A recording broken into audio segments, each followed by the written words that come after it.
Hi, I'm Sari Sudhakaran. In this video, I'll show you how director Remi Weekes used fractured space and camera compositions to tell the story in his directorial debut, His House. His House follows the story of two refugees who lost a daughter and who are lucky enough to be granted asylum in the UK. Unfortunately for them, the house they are assigned is haunted. If you haven't watched it already, it's available on Netflix, so please check it out. There's spoilers ahead. Let's start with how the camera and editing is used to create the concept of fractured space and time. In this scene early in the film, the protagonist cries in catharsis in his new bedroom on the first floor. Immediately we cut to his wife Riel, who's in the exact same room playing with the doll of their quote-unquote daughter. But he's not there. What happened in the middle? We don't know. This technique is used multiple times in the film. They escape South Sudan on a bus, then they walk, then they're on a boat, then they hear a sound, and they're in the sea, and we cut to when they're in the shelter in the UK. These breaks in the flow of a sequence disorients us. And this is important because the story is about refugees who have lost their world and is trying to find their place in a new land. When Riel walks out of her home for the first time with a simple map in her hand, she still manages to get lost in a maze-like street. She asks a few black teens for directions, and they tell her to go back to Africa. Go back to fucking Africa, man.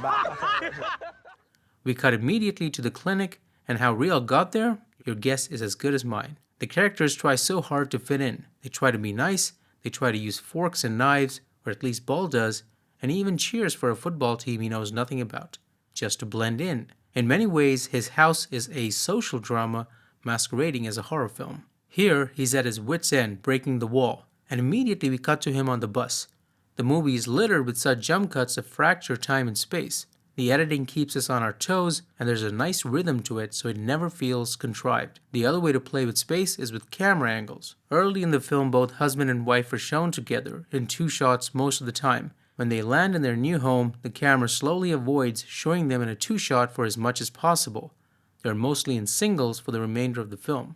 The best example of this is the dinner scene, where he asks her to blend in, but she's on another path already. She wants him to come to terms with what he's done, but he just wants to forget. They're not in the same shot because they don't see eye to eye here. At the end, they accept their fate, and now they're mostly in a two-shot and their stories are one again. In the scene where Bol and Riel is across the table with officers, the director keeps them on a wide shot, helped by the widescreen frame. It shows the distance between them and the rest. The two cultures are worlds apart. It shows how hard it is for these refugees to cross into a foreign country and be accepted. Later when Ball visits Mark, you can see the same camera angles at play. They're separated in singles and wide shots, even though they're sitting across the table. Also, notice how the furniture is skewed and not straight. Everything contributes to creating an air of unease in these scenes. The next interesting bit of camera work in this film is when the actors look close to the center of the lens. This is a classic technique used by many directors, and the actors are almost looking directly at us, pulling us into their world and their feelings. It is not abused and is reserved for the most intense and important moments and points of revelation. Lighting too plays an important part. Cinematographer Joe Willems has the unenviable task of making one wall look interesting throughout the film.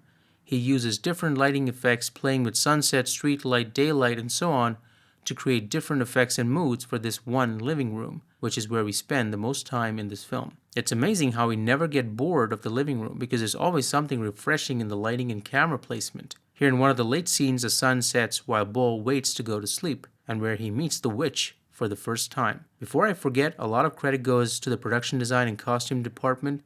For example, Bol goes shopping at a department store and buys the same clothes as what's on the wall.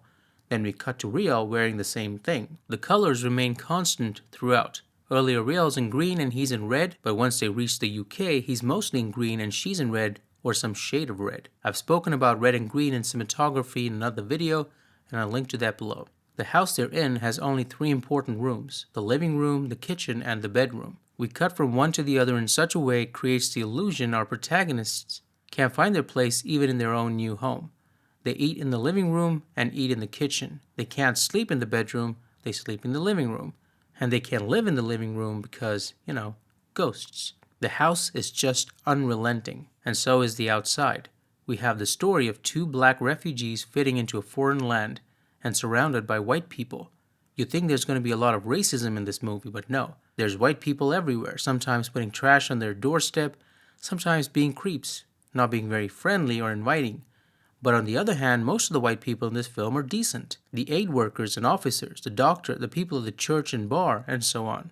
It's more about nationalism and about the life of refugees than anything else. Bol made a wrong choice when he left Sudan. He picked up a girl he thought was lost, but then when he found out her mother was around, he decided to not do anything. Can we blame him when there are machine guns firing from behind, and when you're just trying to survive? That's for the viewer to decide. The guilt of losing his child during the terrible crossing, which many refugees still undergo every year, is what sets up the story, and everything is drawn from it. Who's to blame for these tragedies? Who knows? Even the doors to these different rooms in the house are like barriers. Crossing from one room to another is like crossing worlds. Here in this final shot, all the refugees who survived are on one side, the unlucky ones who didn't make it are on another. You can see people from all races and cultures, whites, South Asians, Africans. Refugees are refugees, and his house is their story, their horror, and their plight. It's also about optimism, and that there are still countries and people who welcome immigrants from war-torn countries, so they can start a new life and live like decent human beings. If you like this video, please hit like and don't forget to subscribe and hit the bell you'll see on the right, because every time you hit the bell, YouTube drops a penny in our piggy bank so we can buy underwear for the witch.